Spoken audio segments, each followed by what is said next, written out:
Our information indicates that the Democratic People's Republic of Korea recently provided Russia with ballistic missile launchers and several ballistic missiles. On the 30th of December 2023, Russian forces launched at least one of these North Korean ballistic missiles into Ukraine. This missile appears to have landed in an open field in the Zaporizhia region. And on January 2nd, Russia launched multiple North Korean ballistic missiles into Ukraine, including as part of its overnight aerial attack. We expect Russia and North Korea to learn from these launches, and we anticipate that Russia will use additional North Korean missiles to target Ukraine's civilian infrastructure and to kill innocent Ukrainian civilians. These North Korean ballistic missiles are capable of ranges of approximately 900 kilometers. That's about 550 miles. This is a significant and concerning escalation in the DPRK's support for Russia.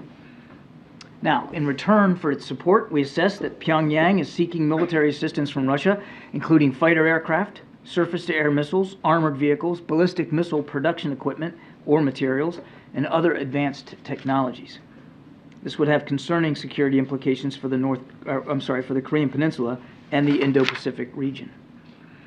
We've also said publicly that Russia is seeking to acquire close-range ballistic missiles from Iran.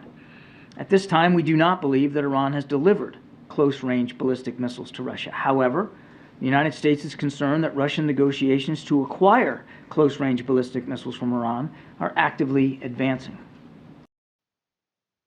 Hey guys, welcome back. My name is Jimmy Boyd, and you are watching Boyd News. Just got another update here for you guys. This is going to be about North Korea and Russia doing arms deals together. As you just watched there, that was John Kirby, our national security advisor, and he basically stated there that they have evidence that North Korea is supplying missiles to Russia. So this is a big story. It's a big deal. I know many of you might be thinking right now, well, hey, the United States is providing, missiles and all kinds of equipment to Ukraine, and the UK is providing, the Czech Republic, they just provided some arms. Poland, all kinds of Western countries are doing this. Why can't North Korea do this? So I'm going to go ahead and get into this for you and why this is a big deal. So let's go ahead with this article. So Ukraine shows evidence that Russia fired North Korean missile at Kharkiv. The Kharkiv region prosecutor's office provided further evidence on Saturday that Russia attacked Ukraine with missiles supplied by North Korea, showcasing the fragments. A senior advisor to President Volodymyr Zelensky said on Friday that Russia hit Ukraine this week with missiles supplied by North Korea for the first time during its invasion. Dmytro Chubenko, spokesperson for the prosecutor's office, said the missile, one of several that hit the city of Kharkiv on January 2nd, was visually and technically different from other Russian models. The production method is not very modern. There are deviations from standard Iskander missiles, which we previously saw during strikes on Kharkiv. This missile is similar to one of the North Korean missiles, Chubenko told media as he displayed the remnants. He said the missile was slightly bigger in diameter than the Russian Iskander missile, while its nozzle, internal electrical windings, and rear parts were also different. Russia attacked Kharkiv with several missiles this week, killing 2 people and injuring over 60 in one of the biggest missile and drone strikes in the start of the large-scale war in February 2022. North Korea has been under United Nations arms embargo since it first tested a nuclear bomb in 2006. The UN Security Council resolutions approved with Russian support ban countries from trading weapons or other military equipment with North Korea. So right there, if you heard that at the very end, that is the issue there, is that the UN Security Council, this is approved with Russian support. So the Russians agreed that they would ban countries from trading weapons and other military equipment with North Korea. So that is the issue. So North Korea is not supposed to be supplying any weapons or trading any military equipment with any countries.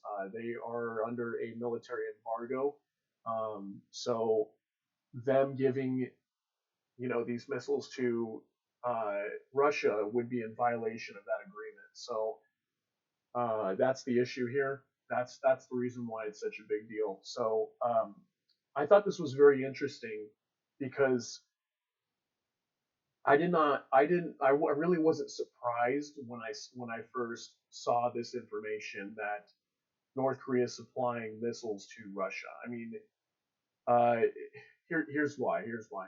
So just back in September of 2023, not that long ago. This was just a few months ago. Kim Jong Un got on his train here, as you can see in this photo, and his bulletproof armored train with all of his you know all of his people, his officers and everybody joined him on a really slow train moving into Russia. So he said he was going to go visit Russia and see Vladimir Putin.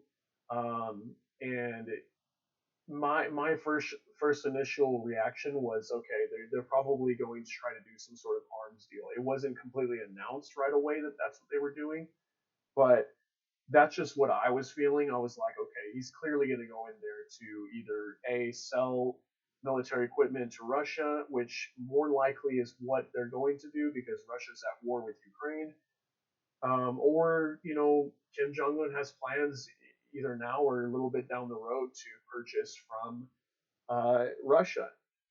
And then, as you can see there in that video with John Kirby, he literally said both.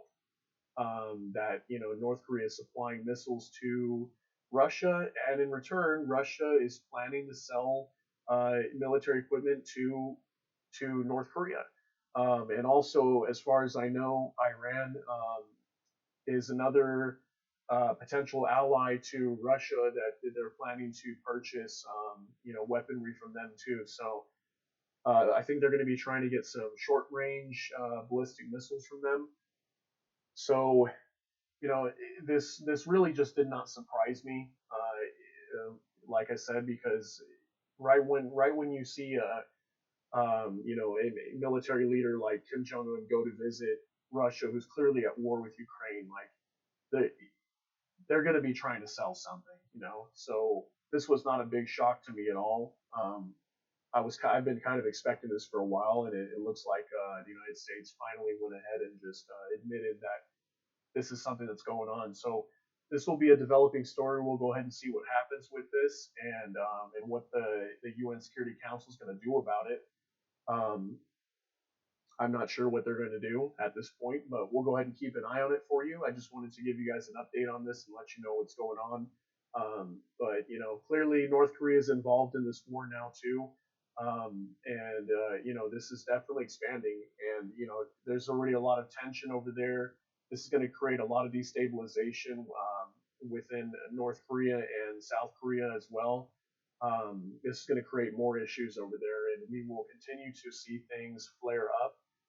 And hopefully, we don't break out to a full-on war over there in the Korean Peninsula again. So we'll see what happens, and I'll keep an eye on this. And I hope you guys got something out of this. And thank you for watching. You guys have a great day. See you in the next one.